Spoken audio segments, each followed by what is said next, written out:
Hey, my name is Dan. I used to work at the biggest dealership in the country, and now I teach fine folks like you how not to get fucked when buying a car. Kinda cool, huh? Now, every Friday I put out a video about 30-second tip or 30-second advice how not to get taken advantage of when buying a car. Here's a really simple tip, okay? And if you like that, you can have the whole thing. Prepare your own finances. Do not go to a dealership without preparing your own finances.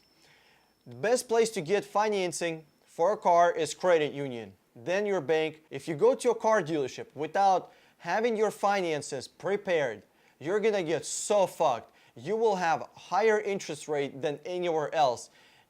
They will add points to whatever your interest rate would have been, and you're gonna pay more, $500, $700, $1,000, $1,500 more. Depends on the price of the car. On a $30,000 car, it's about $1,000 that you will lose. So you go to a credit union. If you don't have an account, make an account. Tell them, I'm buying a $15,000 car, $30,000 car, whatever, $60,000 car, and I want to finance through you guys. Tell me the lowest financing I can get. What can I do to have the lowest financing? First, they might tell you, well, you're going to have to schedule automatic monthly payments through us. Not a problem. You always keep a little bit of money in that bank account, so the monthly payment is coming out. That way, typically, they will lower your interest rate by 0.5%, which is pretty damn big.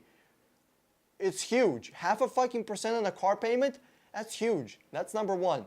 Number two, you ask them for bi-weekly payments. So what that means is instead of your payment coming out every single month on the 1st or the 30th or whatever the situation is, that payment is gonna come out on the 1st and the 15th, okay?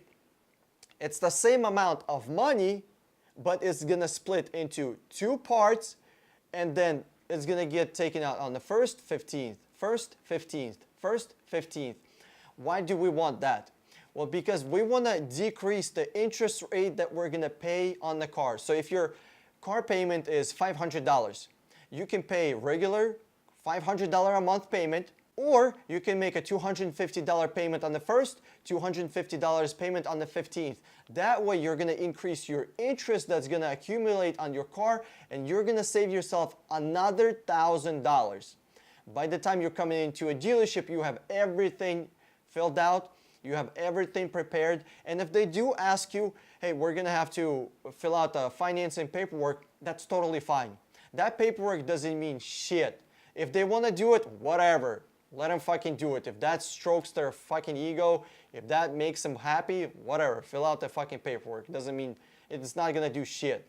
If you're worried about your credit score being hit, don't worry about it. You have a period of 40 days where you can make a lot of increase on your interest rate, a lot of credit score pools. So 40 days, that's not a problem. If your credit score is low, this is not a problem.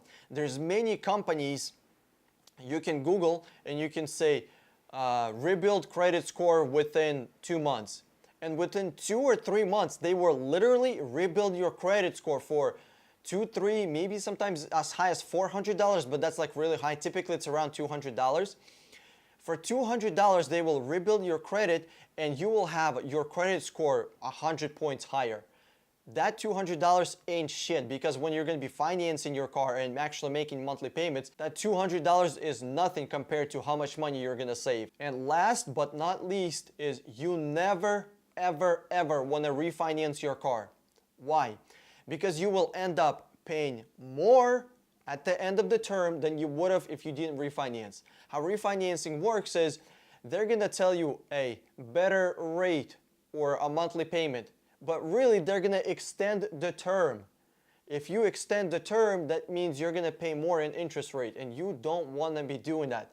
Unless you can refinance your car and you will be paying less in the interest rate, then you can do it. I'm not sure who is gonna do that, what bank or credit union is gonna do that, but if somebody is gonna be doing that, then whatever, do it. And just a pro tip at the end, if you can't afford a fucking car payment in the beginning, don't be buying a car. Car is just a fucking tool.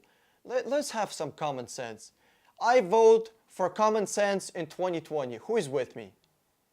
Hey, if you enjoyed this video, give me a thumbs up below and click the subscribe button over my head, or watch one of those 2 videos if you want to see more money saving tips about cars. This is Dan with 60 Minute Car. I'm signing out, and I'll see you on the internet.